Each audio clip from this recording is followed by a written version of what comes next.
Hey everybody, now we're moving on to, again, popular subject, appointment of an auditor. So when we get appointed, and I'm splitting this up into the different stages, okay?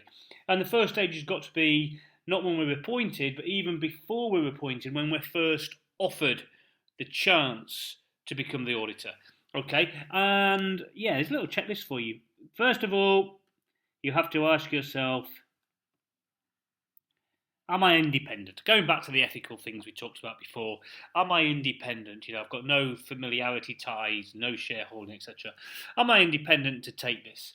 The second thing you need to ask yourself is, do I have the skills to do it? Do I have the experience to do it? Be honest with myself, because if I haven't, I won't do a very good job. I'll get the audit opinion wrong, and my practice will be in tatters. So, do I have the skills and experience to do it? Okay. Then what we've got to do is we've got to get permission from the client to speak to the old auditor. Because what we're trying to do here, we're trying to find out, is there anything I need to know about this client? Okay. Why were they removed? Why did they resign? Okay. Now, the client might say, no, you can't. Or he might say, yes, you can. If he says, no, you can't, then therefore what you have to do is you have to refuse the whole engagement, okay? Because you want to know, well, why are they refusing? What are they trying to hide? They're already trying to hide something. It's too risky. Get rid. Okay, if the client says, yeah, sure, you say, thank you very much. And we send what we call a letter of clearance.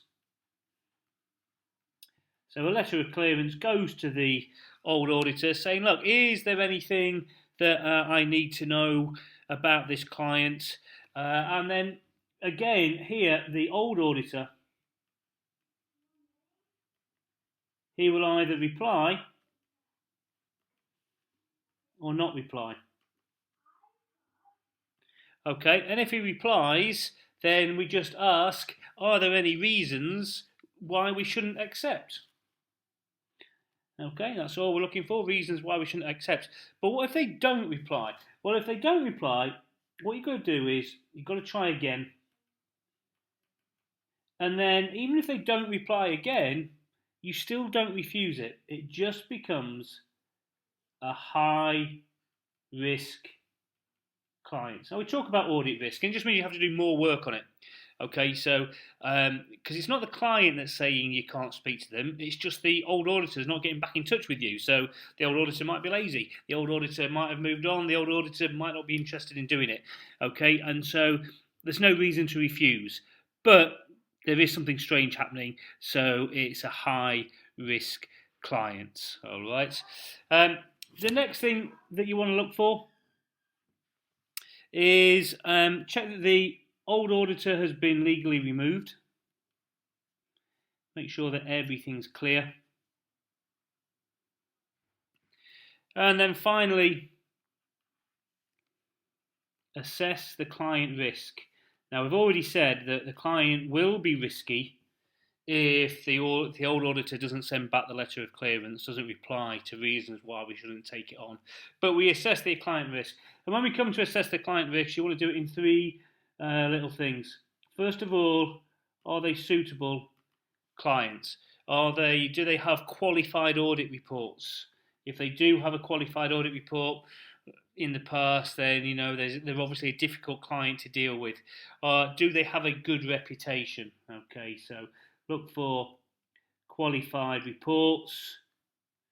Look for their reputation as a business. Okay, the next thing that you want to think of in terms of how risky is this client, think of the audit risk. And the audit risk is simply the risk that I might get the opinion wrong. The risk that I say it does show a true and fair view, when actually it doesn't. Okay, and the things that affect audit risk are, do I have, basically, do I have the technical knowledge to do it? Is it a fast-moving business? Because if it is a fast-moving industry and I don't have the technical knowledge, then I might get the going concern wrong, and so therefore it would be a lot higher risk. And then finally, you just have a look at the director's integrity. You want to make sure that the directors are upstanding citizens. Okay, so sorry if I had to squish it in a little bit there on that screen, but I wanted to get it all on one screen.